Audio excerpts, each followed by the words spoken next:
जय हिंद दोस्तों, मैं राजकुमार आप सभी का स्वागत करता हूं ज्ञानपीठ जीके पॉइंट के इस यूट्यूब चैनल पर। दोस्तों आइए शुरू करते हैं एसएससी जीडी एग्ज़ाम 2023 के लिए जो जीके और जीएस की मॉक टेस्ट सीरीज़ हमने शुरू की है, उसी में मॉक टेस्ट संख्या 60 लेकर आया हूं। और दोस्तों आज भारतीय सेना दिवस है और आप सभी को भारतीय सेना दिवस की बहुत बहुत शुभकामनाएं। और हमारी सेना के जो जाबाज हैं वो इसी तरह भारत की सेवा में हमेशा तत्पर खड़े रहें, जिनकी बदौलत आज हम सुरक्षित हैं। तो उनको नमन करते हुए आज की क्लास को शुरू करता हूँ। और दोस्तों आपसे एक रिक्वेस्ट है, यदि आपने चैनल को सब्सक्राइब नहीं किया हो तो प्लीज़ एक बार सब्सक्राइब जरूर कर लीजिएगा। बेल आइकन को प्रेस करके ऑल का बटन क्लिक कर लीजिएगा। और चलिए शुरू करते हैं दोस्तों। पहला प्रश्न, दोस्तों इसमें जो पहले प्रश्न है वो आपको 20 प्रश्न लेके आया हूँ। 20 प्रश्न आपके एसएससी जीडी एग्जाम में आते हैं और 20 प्रश्न में स्टैटिक का पार्ट बहुत ज़्यादा है। स्टैटिक क्वेश्चन मैंने बहुत ज़्यादा इसमें इंक्लूड किए हैं। तो चलिए पहला प्रश्न क्या कहा गया है उसकी ओर चलते हैं। आपकी स्क्रीन पर दिख रहा होगा क्या कहा गया पहले प्रश्न में। तो दोस्तों पहले प्रश्न में कहा गया कि निम्नलिखित में से कौन सा एक पर्वतीय वृक्ष है। दोस्तों हमें बताना है कि निम्नलिखित में से कौन सा एक पर्वतीय वृक्ष है। दोस्तों मैं बात करूं पर्वतीय वृक्षों की, तो पर्वतीय वृक्ष जो होते हैं दोस्तों, इनकी जो चोटी होती है वो नुकीली होती है कुछ इस तरह से। मैं जैसे बना के दिखाऊं इस तरह से आपने जो पेड़ देखोगे पर्वतीय वृक्ष होते हैं। तो क्या शीशम की चोटी होती है? बिल्कुल नहीं होती। आबनूस की होती है? भी नहीं होती। टीक के पत्ते चौड़े होते हैं। तो इसका सही जवाब होगा आपका ऑप्शन सी, देवदार जो है ये एक पर्वतीय वृक्ष है। ठीक है दोस्तों, आप याद रखिएगा option C is the right answer. दोस्तों यहाँ पे लिखा गया है पर्वत। तो पहले तो आप जान लें कि ओरोलॉजी क्या होता है। अगर आपसे पूछा जाए कि ओरोलॉजी क्या है, पर्वतों का अध्ययन ओरोलॉजी कहलाता है। ठीक है दोस्तों यहाँ पे लिखा गया है वृक्ष। अगर आपसे पूछे वृक्षों का अध्ययन क्या है, डेंड्रोलॉजी। डेंड्रोलॉजी क्या है? तो वृक्षों का अध्ययन डेंड्रोलॉजी कहलाता है। इसमें झाड़ी भी आती हैं और डेंड्रोलॉजी वृक्षों का अध्ययन होता है। क्लियर हुआ दोस्तों? तो ये आप याद रखिएगा, देवदार का पेड़ एक पर्वतीय वृक्ष है। नेक्स्ट प्रश्न को चलते हैं। नेक्स्ट प्रश्न में कहा गया है निम्नलिखित में से किस राज्य में चपचारकुट उत्सव मनाया जाता है। दोस्तों चपचारकुट कहाँ का त्योहार है ये हमें बताना है। तो इसका सही जवाब होगा आपका ऑप्शन बी, मिजोरम का त्योहार है चपचारकुट। दोस्तों जब मक्का की फसल मिजोरम में पकती है तो मक्का की फसल के दौरान चपचारकुट उत्सव मनाया जाता है। मिजोरम के दो त्योहार और आप याद रखिए, एक मीमकुट और एक पोलकुट। ये भी दोनों आपसे पूछे जाते हैं। मीमकुट और पोलकुट त्योहार कहाँ का है? दोस्तों मीमकुट और पोलकुट दो, देखो कैसे याद रखें, दोनों तीनों में कुट आ रहा है। ठीक है, मीमकुट, पोलकुट और चपचारकुट ये मिजोरम के त्योहार हैं। क्लियर दोस्तों मिजोरम का एक डांस बहुत आता है आपके एग्जाम में और वो है आपका चेराम्ब। चेराम डांस कहाँ किया जाता है? तो चेराम नृत्य है, ये मिजोरम का नृत्य है, ये भी आप याद रखना। और मिजोरम की राजभाषा क्या है? मीजो। मिजोरम की राजभाषा क्या है? मीजो, ये भी आप याद रखें। जोरमथांगा ये मिजोरम के मुख्यमंत्री हैं। जोरमथांगा मिजोरम के मुख्यमंत्री। दोस्तों मिजोरम में ना एक नेशनल पार्क आप याद रखिएगा, दम्पा। Dampa tiger reserve. तो दम्पा टाइगर रिजर्व भारत में कहाँ पर है? मिजोरम में है दम्पा टाइगर रिजर्व। क्लियर हो दोस्तों यहाँ पे लिखा गया है गोवा। गोवा का एक त्योहार याद रखना, साओ जाओ। साओ जाओ फेस्टिवल ये भारत में कहाँ मनाया जाता है? दोस्तों गोवा में साओ जाओ फेस्टिवल मनाया जाता है। और एक होता है सिग्मो, सिग्मो उत्सव। सिग्मो उत्सव कहाँ मनाया जाता है? दोस्तों सिग्मो उत्सव भी गोवा में मनाया जाता है। और दोस्तों गोवा का एक डांस आप रट के जाना, जगोर। जगोर किस राज्य का डांस है? तो जगोर गोवा का नृत्य है। उसके अतिरिक्त फुगड़ी गोवा का नृत्य है। तरंगमल भी पूछ सकता है। और दखनी, दखनी कहाँ का डांस है ये आ सकता है आपके एग्जाम में, बहुत इंपॉर्टेंट आ रहा है कि दखनी कहाँ का डांस है। तो गुजरात का डांस है दखनी, सॉरी गुजरात का नहीं, गोवा का डांस है दखनी, ये भी आप याद रखें। दोस्तों असम लिखा गया है, असम का एक त्योहार याद रखिएगा, वो है आपका अम्बुबाची मेला। अम्बुबाची मेला दोस्तों ये कामाख्या देवी का जो मंदिर है गुवाहाटी में, वहाँ पे लगता है। कामाख्या देवी के यौन अंगों की पूजा की जाती है और संतान उत्पत्ति की कामना की जाती है। तो अम्बुबाची मेला असम। और असम का नया साल क्या है? बोहागी बिहू। असम का नया साल है बोहागी बिहू, ये भी आप याद रखिएगा, पूछ सकता है आपके एग्जाम में। नेक्स्ट प्रश्न क्यों चले। अच्छा यहाँ पे लिखा गया कर्नाटक। दोस्तों कर्नाटक का त्योहार याद ना, तो त्योहार नहीं है खेल है, कंबाला। कंबाला खेल किस राज्य का है? तो कंबाला खेल आपका कर्नाटक का। और दोस्तों कर्नाटक का एक डांस याद रखिएगा, यक्षगान। यक्षगान कहाँ का डांस है? कर्नाटक का डांस है यक्षगान। और एक और याद करके जाइएगा कर्नाटक का, वो है आपका ढोलू कुनीथा। ढोलू कुनीथा नृत्य कहाँ किया जाता है? दोस्तों ढोलू कुनीथा नृत्य कर्नाटक में किया जाता है, ये भी आप याद रखें। क्लियर है दोस्तों? तो चपचारकुट कहाँ का त्योहार है? मिजोरम का त्योहार है। आपका ऑप्शन बी सही है। नेक्स्ट प्रश्न क्यों चलते हैं। गतका, गतका मार्शल आर्ट किस राज्य से संबंधित है? दोस्तों गतका जो मार्शल आर्ट है यह कहाँ की होती है? तो जो निहंग सिख लोग होते हैं ना वो गतका मार्शल आर्ट करते हैं। कहाँ की हो गए फिर सिख लोग? पंजाब के। पंजाब की मार्शल आर्ट है गतका। दोस्तों पंजाब का एक डांस याद रखिएगा, वो है आपका गिद्धा। गिद्धा डांस कहाँ किया जाता है? तो गिद्धा पंजाब का डांस है। और इसके अतिरिक्त आपको याद रखना भांगड़ा। भांगड़ा कहाँ का डांस है? दोस्तों भांगड़ा भी पंजाब का डांस है। गिद्धा है, भांगड़ा है और किकली। किकली कहाँ का डांस है? तो किकली है आपका पंजाब का डांस। पंजाब का मुख्यमंत्री कौन है? भगवंत सिंह मान। भगवंत सिंह मान किस पार्टी के नेता हैं? तो आम आदमी पार्टी की सरकार है पंजाब में। पंजाब का राज्यपाल कौन है दोस्तों? बनवारी लाल पुरोहित।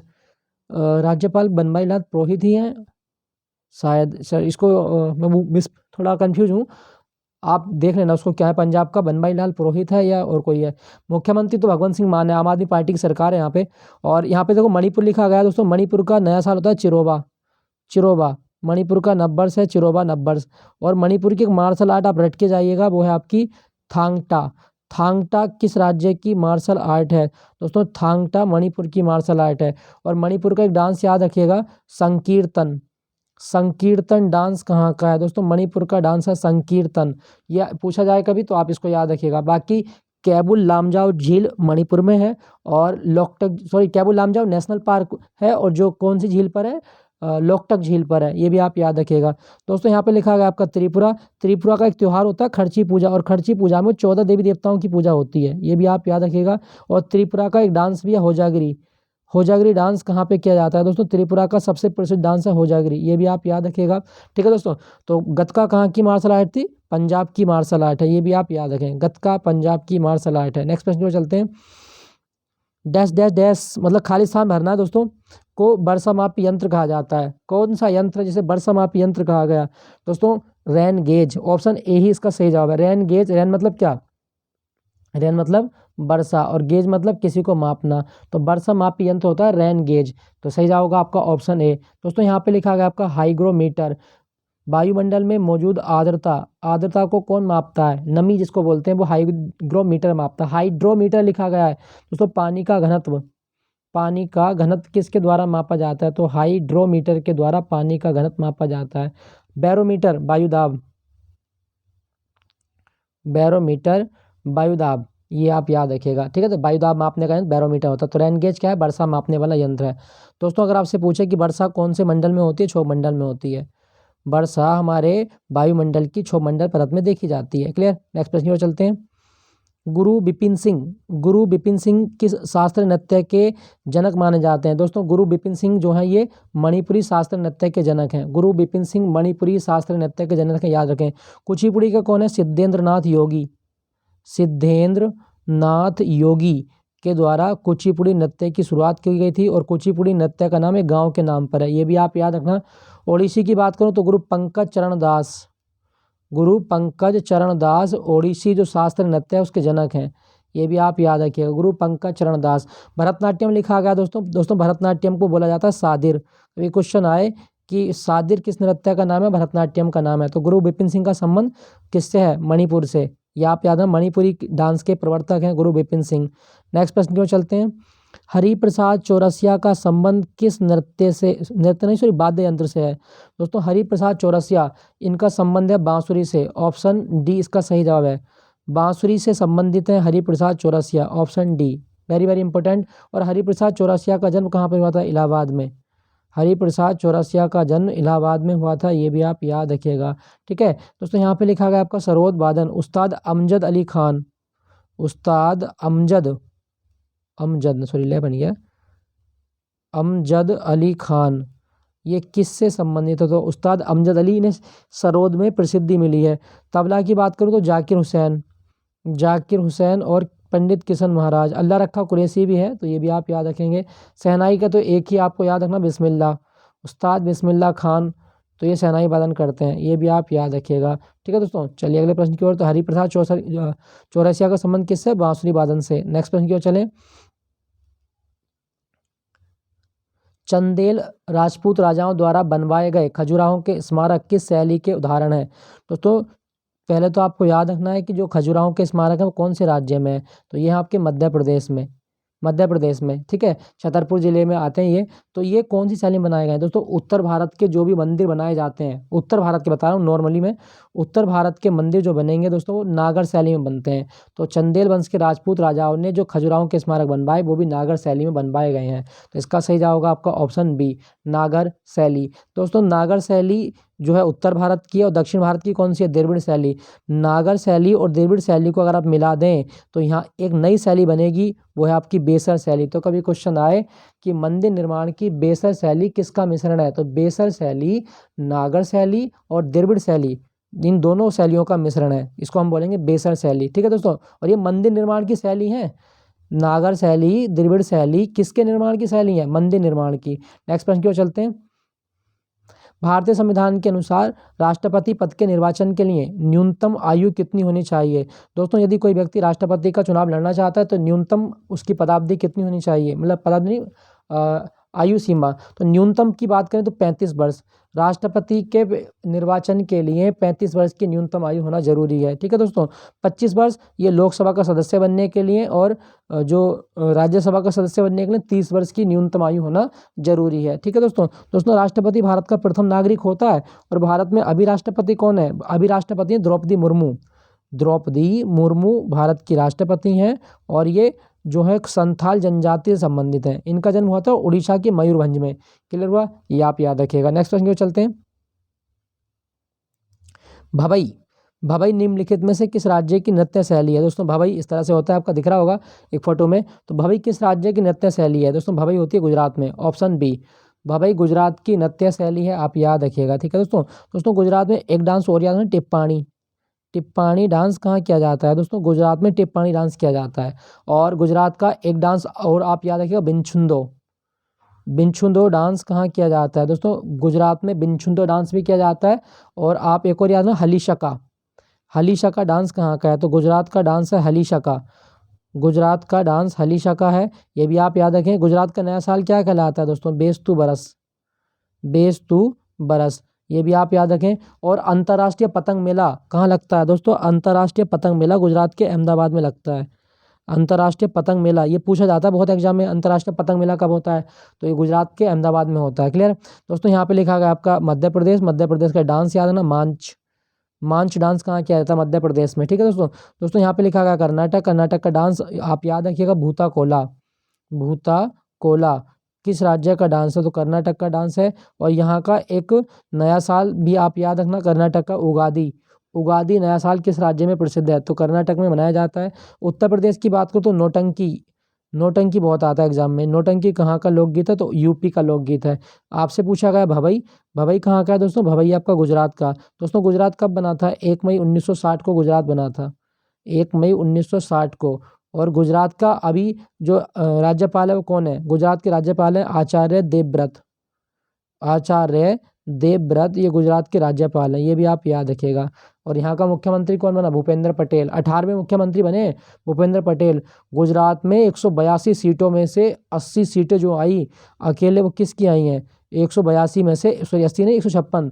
156 सीटें अकेले बीजेपी ने जीती। तो कितनी रिकॉर्ड जीत थी भारतीय जनता पार्टी की, आप इसी बात से अंदाजा लगा सकते हैं मोदी जी की प्रसिद्धि कितनी है। ठीक है, चलिए अगले प्रश्न की ओर। तो भवई गुजरात का डांस है, याद रखना। भवई गुजरात बहुत आता है एग्जाम में, सीटेट में आया था इस बार ये। होजागिरी, होजागिरी नृत्य किस राज्य से संबंधित है? दोस्तों होजागिरी कहाँ का डांस है? सही जवाब होगा आपका ऑप्शन सी, त्रिपुरा। त्रिपुरा का नृत्य होजागिरी, आपको दिख रहा होगा ये स्लाइड में, साइड में फोटो लगी हुई है, ये आपका होजागिरी है। ठीक है दोस्तों, तो आप याद रखिएगा। केरल लिखा गया दोस्तों, केरल। केरल के बारे में इसका एक डांस याद रखना, थय्यम। थय्यम कहाँ का डांस है दोस्तों? केरल का डांस है थय्यम। थय्यम डांस कहाँ का है? केरल का। और केरल का एक डांस और याद रखना, थुलाल। दोस्तों थुलाल को गरीबों की कथकली कहा जाता है, गरीबों की कथकली थुलाल को कहा गया है, जो केरल का डांस है। दोस्तों केरल का एक डांस और याद रखना, पुलिकली। बहुत आता है एग्जाम में, पुलिकली डांस कहाँ का है? तो केरल का ही डांस है पुलिकली। और केरल का एक डांस कौन सा और पूछेगा आपसे, वो है आपका थय्यम हो गया, थुलाल हो गया। हाँ, कैकोटिटकली, मरगम कली, कोल कली, और बहुत सारे कली वाले, पुली कली तो हो गया। जितने भी कली वाले डांस हैं सब केरल में होते हैं। और दोस्तों केरल का नया साल क्या होता है? केरल का नया साल है विशु। विशु त्यौहार केरल का त्यौहार है। और केरल में एक त्यौहार आप और याद रखना, मकर बिलक्कू। ये बहुत आता है एग्जाम में। मकर बिलक्कू त्यौहार जो मकर संक्रांति के दौरान होता है, ये किस राज्य में मनाया जाता है? तो मकर बिलक्कू सबरीमाला मंदिर में होता है और ये केरल में होता है, याद रखना इसके बारे में। केरल का राज्यपाल है आरिफ मोहम्मद खान और केरल के मुख्यमंत्री पिनाराई विजयन। तो आपका इससे पूछा गया कि होजागिरी कहाँ का डांस है? त्रिपुरा का डांस है होजागिरी। क्लियर। नेक्स्ट प्रश्न की ओर चलते हैं।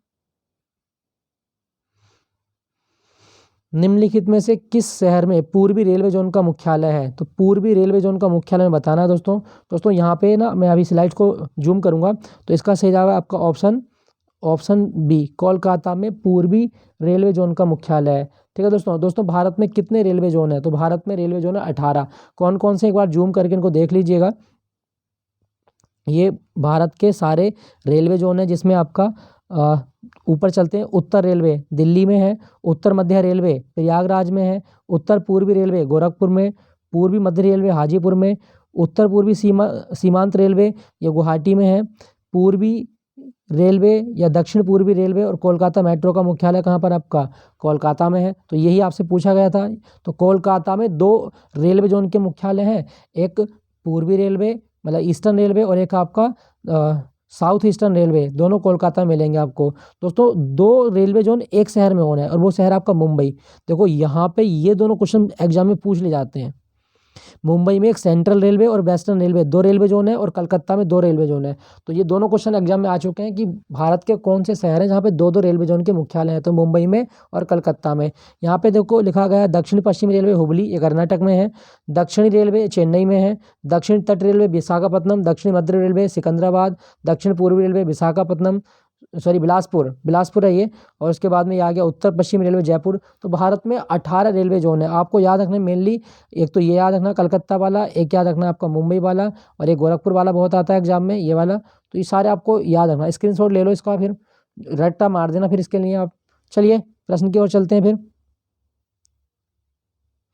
तो आपसे पूछा गया था कि पूर्वी रेलवे जोन का मुख्यालय कहाँ पर है? कलकत्ता में पूर्वी रेलवे जोन का मुख्यालय है। नेक्स्ट प्रश्न की ओर चलते हैं। निम्नलिखित में से कौन सी मार्शल आर्ट केरल से उत्पन्न हुई है? दोस्तों ये मार्शल आर्ट है आपकी, ये कौन सी मार्शल आर्ट है? तो केरल से उत्पन्न हुई कलारीपयट्टू। और दोस्तों ये आपको दिख रहा होगा, ये कलारीपयट्टू करते हुए 2 व्यक्ति हैं। ये होती है आपकी कलारीपयट्टू, हाथ में तलवार और ढाल लेकर युद्ध के समान कौशल दिखाए जाते हैं कलारीपयट्टू में। तो ये केरल से उत्पन्न हुई है, कलारीपयट्टू केरल। थांगटा लिखा गया मणिपुर की, थांगटा मणिपुर से विकसित हुई है। और सिलम्बम, दोस्तों सिलम्बम तमिलनाडु की मार्शल आर्ट है। सिलम्बम तमिलनाडु की मार्शल आर्ट है, लाठी लेके खेली जाती है। गतका भी आप पढ़े थे, पंजाब की है। तो ये आप याद रखें कलारीपयट्टू किस राज्य से उत्पन्न हुई है? तो कलारीपयट्टू उत्पन्न हुई है आपकी केरल से। ऑप्शन सी बिल्कुल सही जवाब है इसका। नेक्स्ट प्रश्न को चलते हैं। निम्नलिखित में से कौन सा जल निकाय या कौन सा जल निकाय लिटिल अंडमान और दक्षिणी अंडमान को अलग करता है? तो लिटिल अंडमान ध्यान रखना और दक्षिणी अंडमान ध्यान रखना। तो दोस्तों यहाँ पे एक मैप है, आप पहले मैप देख लें, आपको समझ में आ जाएगा खुद ही। आपसे पूछा है एक तो लिटिल अंडमान और एक है आपका कौन सा? दक्षिणी अंडमान। तो दोस्तों देखो यहाँ थोड़ा सा मैं और जूम कर देता हूँ ताकि आपको और अच्छे से दिखाई दे।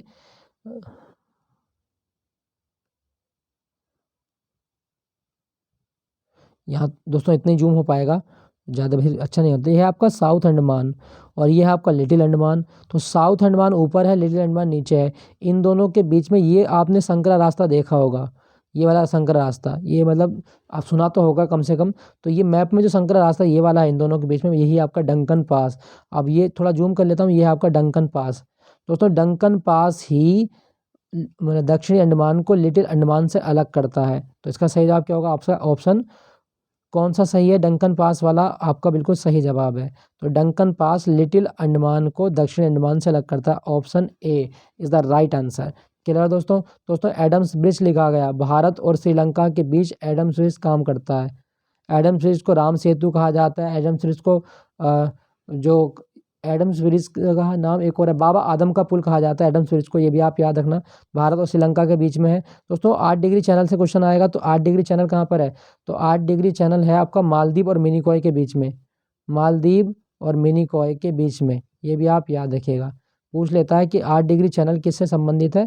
तो 8 डिग्री चैनल मालदीव और मिनिकॉय संबंधित है। आपका ऑप्शन डी सही है। क्लियर हुआ? तो इसका सही जवाब क्या होगा दोस्तों? लिटिल अंडमान और दक्षिण अंडमान को डंकन पास अलग करता है। नेक्स्ट प्रश्न की ओर चलते हैं। अली वर्दी खान की मृत्यु के बाद नवाब सिराजुद्दौला बंगाल की गद्दी पर कब बैठा था? दोस्तों अलीवर्दी खान की मृत्यु के बाद जो बंगाल का नवाब बना सिराजुद्दौला, वो कब बना था? सन 1756 ईस्वी में। आपका ऑप्शन बी सही है। सन 1726 ईस्वी में जो सिराजुद्दौला था बंगाल की गद्दी पर बैठा, और ये अपने नाना अलीवर्दी खान की मृत्यु के बाद बैठा था। क्लियर हुआ दोस्तों? सन 1756। क्लियर। नेक्स्ट प्रश्न की ओर चलते हैं। अंतर्राष्ट्रीय हॉकी मैच में गोल पोस्ट की चौड़ाई कितनी होती है? दोस्तों ये बड़ा अच्छा क्वेश्चन है। अंतर्राष्ट्रीय हॉकी मैच में गोल पोस्ट की चौड़ाई कितनी होती है? सही जवाब होगा आपका 3.66 metre. Option B 3.66 metre goal post की चौड़ाई होती है फील्ड हॉकी में। क्लियर हुआ? ये भी आप याद रखें। दोस्तों भारत में हॉकी का जादूगर किसे कहा गया? तो भारत में कहा जाता है हॉकी का जादूगर मेजर ध्यानचंद को। मेजर ध्यानचंद को हॉकी का जादूगर कहा जाता है। क्लियर? ये आप याद रखिएगा।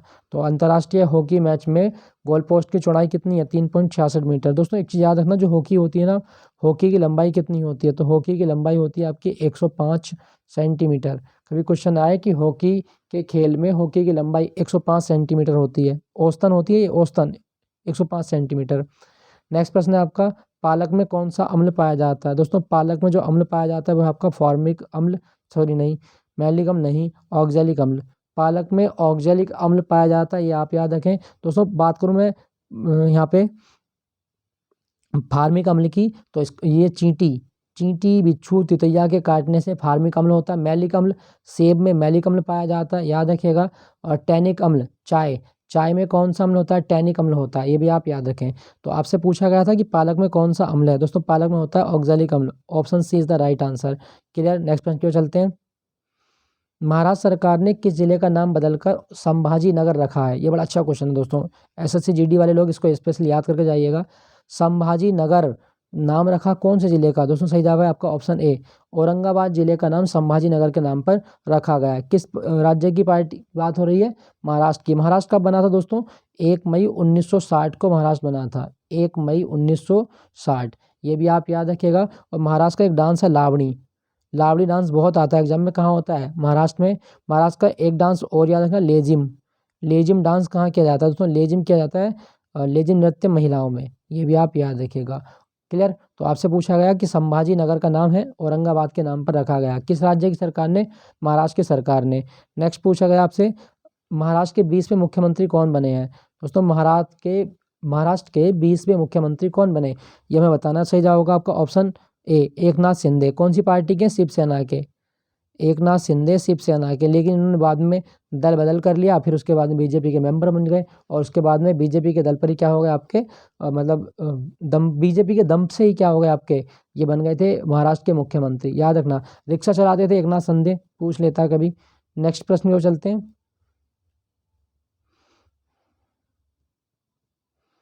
2000, अच्छा ये क्या कहा गया? 2000 क्वेश्चन निकल गया। क्वेश्चन कहा गया कि भगत सिंह और बटुकेश्वर दत्त ने किस वर्ष केंद्रीय विधानसभा में बम फेंका था?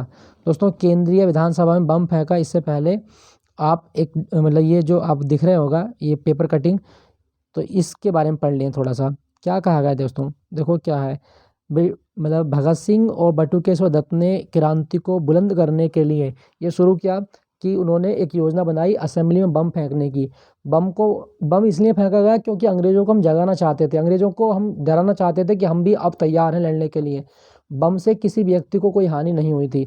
तो 8 अप्रैल 1929 को बटुकेश्वर दत्त और उनके साथी भगत सिंह ने क्या किया, दिल्ली की सेंट्रल हॉल में बम फेंक दिया। सेंट्रल असेंबली हॉल में क्या करा, बम फेंका।